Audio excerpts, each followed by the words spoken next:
আসসালামু আলাইকুম, আমার কুকিং চ্যানেলে স্বাগতম সবাইকে। তো ভিউয়ার্স, আজ আমি আপনাদের সাথে শেয়ার করব হচ্ছে ডাক্তার মোহাম্মদ জাহাঙ্গীর কবির স্যারের লাইফস্টাইলের নিয়মে বাঁধাকপি আর ডিম দিয়ে খুবই মজার একটা অমলেট রেসিপি। আজকে আমি এই বাঁধাকপি আর ডিম দিয়ে একদম ইউনিকভাবে এই অমলেটটা তৈরি করব। তো ভিউয়ার্স, আপনাদের সবার কাছে অনুরোধ থাকবে আমার আজকে এই বাঁধাকপি দিয়ে ডিমের অমলেটটি যদি ভালো লাগে তাহলে বাসায় একবার হলেও ট্রাই করে দেখবেন ফ্যামিলির ছোট বড় সবাই কিন্তু খুবই পছন্দ করবে। বিশেষ করে যারা জেকে লাইফস্টাইল করছেন বা ডায়েটে আছেন তারা এই বাঁধাকপি দিয়ে ডিমের অমলেটটি রাতের ডিনার বা সকালের ব্রেকফাস্টে রাখতে পারেন। তো ভিউয়ার্স, চলুন দেখে নেওয়া যাক কিভাবে আমরা এই বাঁধাকপি আর ডিমের মজাদার অমলেটটা তৈরি করব। বাঁধাকপি আর ডিমের অমলেট তৈরি করার জন্য আমি প্রথমে নিয়ে নিয়েছি একটা মাঝারি সাইজের কচি বাঁধাকপি। এই বাঁধাকপিটাকে আমি 4 অংশে কেটে নেব। যেহেতু আমাদের বাঁধাকপিটা একদম ছোট সাইজের, এজন্য আমি বাঁধাকপির 2 অংশ আজকের ডিমের অমলেটের মধ্যে ব্যবহার করব।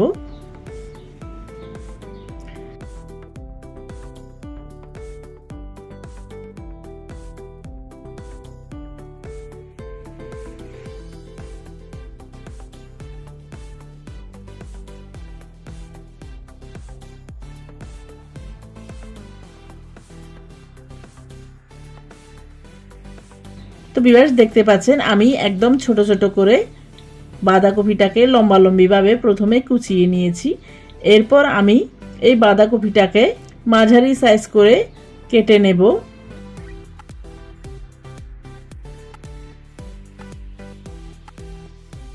তো ভিউয়ার্স, দেখতে পাচ্ছেন আমি বাঁধাকপির একটা অংশ কেটে নিয়েছি। এরপর বাকি অংশটাকেও সেই একই নিয়মে কেটে নেব। আপনারা চাইলে এই বাঁধাকপিটাকে আর একটু ছোট করেও কেটে নিতে পারেন। তো ভিউয়ার্স, দেখতে পাচ্ছেন কথা বলতে বলতে আমি বাঁধাকপির 2টো অংশকেই কেটে নিয়েছি। এরপর আমি এই বাঁধাকপিগুলোকে একটা মিক্সিং বোলে নিয়ে নেব।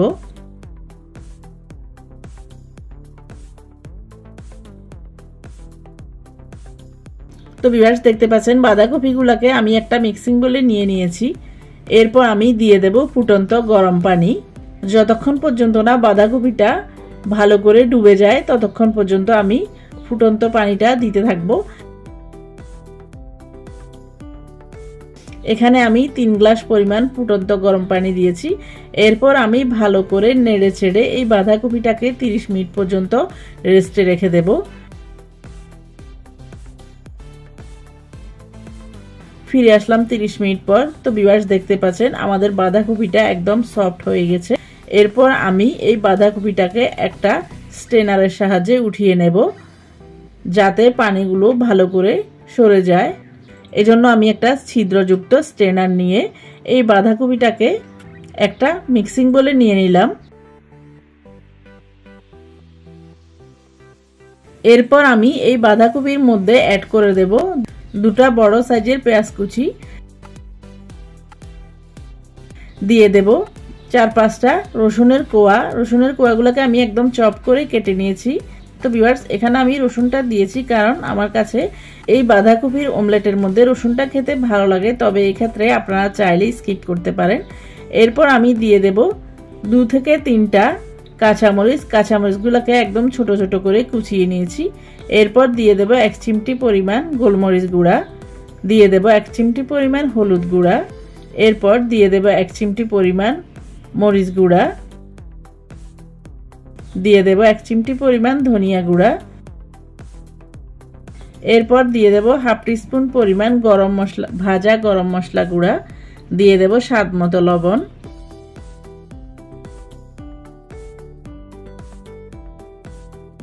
এরপর আমি সবগুলা গুঁড়া মশলা দেওয়া হয়ে গেলে নিয়ে নেব 4টা ডিম। এরপর আমি ডিমগুলাকে আলতো হাতে একটা একটা করে ভেঙে নিয়ে 4টা বাটিতে নিয়ে নেব।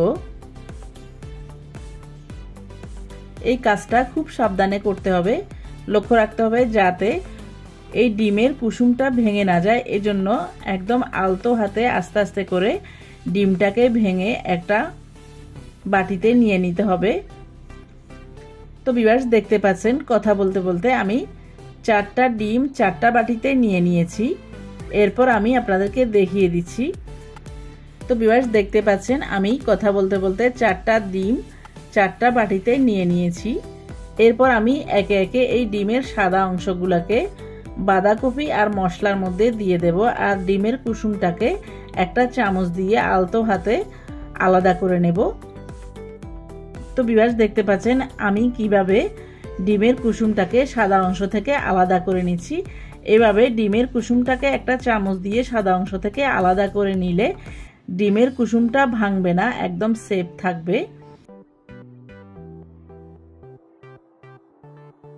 তো ভিউয়ার্স দেখতে পাচ্ছেন আমি একে একে 4টা ডিমের সাদা অংশ বাঁধাকপি আর মশলার মধ্যে দিয়ে দিয়েছি। আমি প্রথমে সাদা অংশগুলোকে বাঁধাকপি আর মশলার মধ্যে মেখে নেব, আর কুসুমগুলোকে আমি আলাদা করে একদম শেষ পর্যায়ে দিয়ে দেব, যাতে কুসুমের মধ্যে বেশি হিট না লাগে।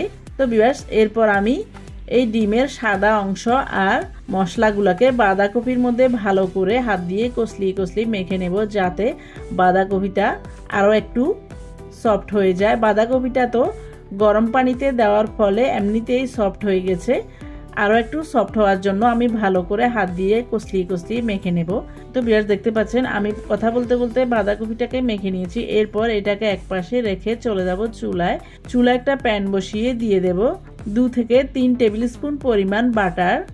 এরপর আমি বাটারটা মেল্ট হওয়া পর্যন্ত অপেক্ষা করব। তো ভিউয়ার্স দেখতে পাচ্ছেন বাটারটা আমার মেল্ট হয়ে গেছে। এরপর আমি আগে থেকে মেখে নেওয়া বাঁধাকপি আর ডিমের সাদা অংশের মিশ্রণটা প্যানে দিয়ে দেব। এরপর আমি একটা স্প্যাচুলারের সাহায্যে চারিদিকে একটু সমানভাবে স্প্রেড করে দেব, যাতে চারিপাশ একদম সমান হয়।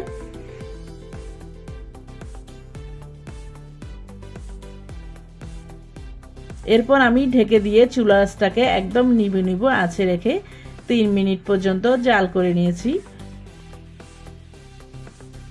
ফিরে আসলাম 3 মিনিট পর। এ পর্যায়ে আমি একটা ছোট চামচ দিয়ে 4টা ছিদ্র করে নেব, যাতে আমি আগে যে ডিমের কুসুমটা আলাদা করে নিয়েছি ওই ডিমের কুসুমটা এই ছিদ্রের মধ্যে দেওয়া যায়। তো ভিউয়ার্স দেখতে পাচ্ছেন আমি ছিদ্র করে নিয়েছি 4টা। এরপর আমি একটা একটা করে ডিমের কুসুমগুলাকে দিয়ে দিচ্ছি।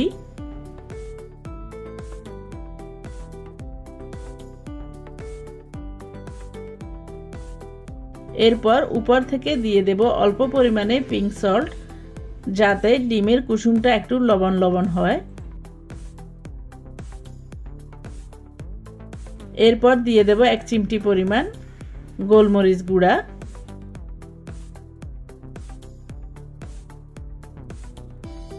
এরপর দিয়ে দেব অল্প পরিমাণে কালো জিরা। সবশেষে এই কালো জিরাটা দিলে এই বাঁধাকপি আর ডিমের অমলেটটা খেতে কিন্তু খুবই ভালো লাগে, আর কালো জিরাটা স্বাস্থ্যের জন্য খুবই উপকারী। ডাক্তার জাহাঙ্গীর কবির স্যার বলেন সর্বরোগের মহা ওষুধ হচ্ছে এই কালো জিরা, এজন্য আমি এখানে কালো জিরাটা দিয়েছি। এই ডিমের অমলেটটা কালো জিরার সাথে খেতে কিন্তু খুবই ভালো লাগে। এরপর আমি ঢেকে দিয়ে আরও 1 মিনিট চুলার আঁচটাকে একদম নিভু নিভু আঁচে রেখে জাল করে নিয়েছি। ফিরে আসলাম 1 মিনিট পর। এরপর আমি প্যানটাকে চুলা থেকে নামিয়ে নিয়ে একটা প্লেট দিয়ে অমলেটটাকে উল্টিয়ে দিচ্ছি। তো ভিউয়ার্স দেখতে পাচ্ছেন কিভাবে আমি অমলেটটাকে উল্টিয়ে দিয়েছি। স্প্যাচুলার বা খুন্তি দিয়ে উল্টাতে গেলে কিন্তু এই ডিমের অমলেটটা ভেঙে যাবে, কারণ এই অমলেটটা কিন্তু অনেক বড়। এজন্য আমি একটা প্লেট দিয়ে কিভাবে উল্টিয়ে নিচ্ছি দেখতে পাচ্ছেন। এরপর আমি আবার চলে যাব চুলায়। চুলায় আমি প্যানটাকে বসিয়ে দিয়ে আরও 3 মিনিট একদম নিভু নিভু আঁচে রেখে জাল করে নিয়েছি। তো ভিউয়ার্স দেখতে পাচ্ছেন আমাদের বাঁধাকপি আর ডিমের অমলেটটা একদম তৈরি হয়ে গেছে।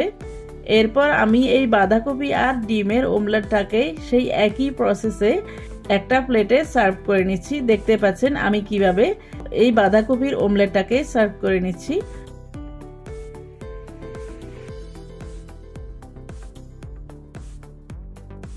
তো ভিউয়ার্স দেখতে পাচ্ছেন এই বাঁধাকপি আর ডিমের অমলেটটা দেখতে কতটা লোভনীয় লাগছে।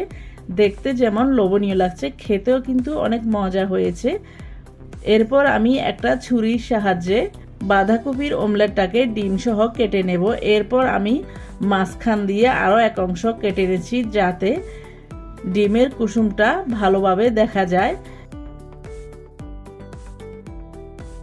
দেখতে পাচ্ছেন ডিমের কুসুমটা একদম পারফেক্টভাবে সেদ্ধ হয়ে গেছে।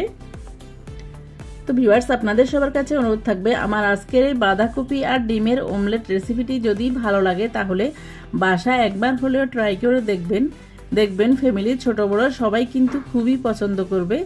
বিশেষ করে যারা জেকে লাইফস্টাইল করছেন বা ডায়েট করছেন তারা এই বাঁধাকপি আর ডিমের অমলেটটা সকালের নাস্তায় বা রাতের ডিনারেও খেতে পারেন।